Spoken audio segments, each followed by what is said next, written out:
kill you, Lagertha, the most famous shield-maiden in all the world.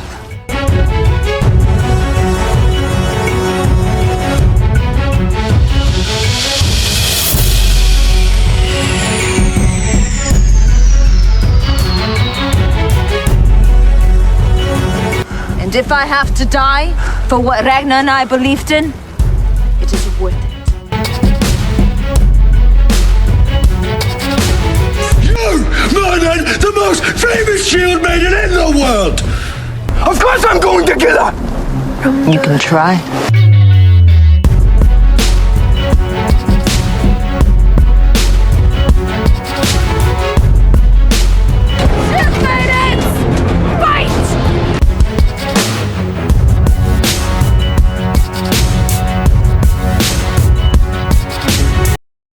If you're still watching at this point, please drop your location in the comments so we can see how far this video has reached.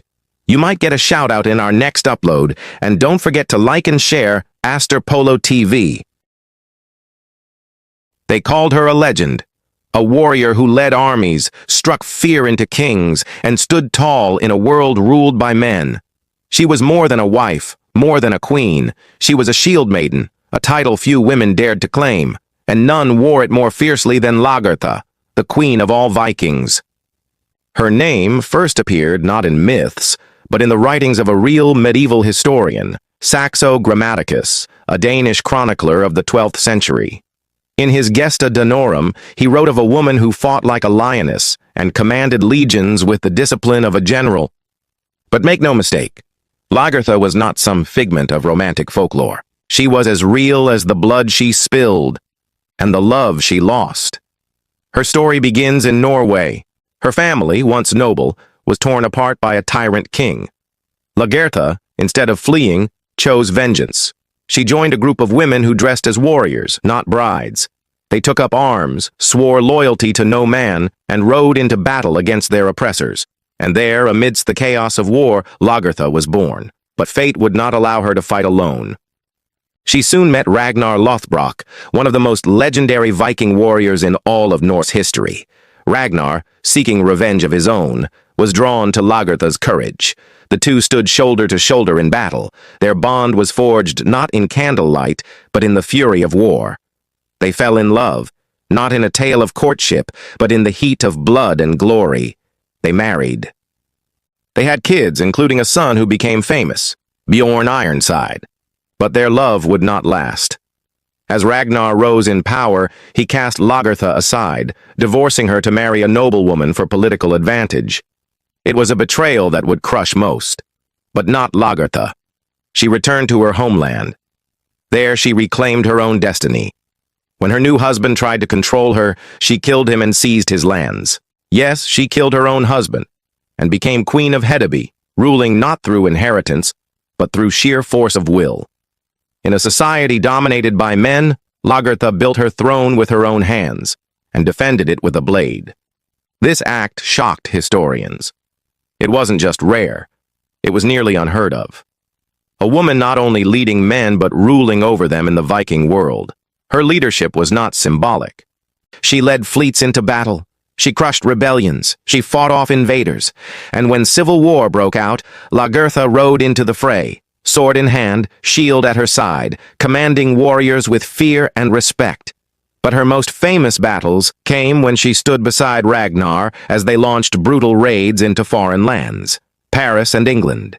In Paris, the Viking siege would go down in history as one of their most daring and blood-soaked conquests.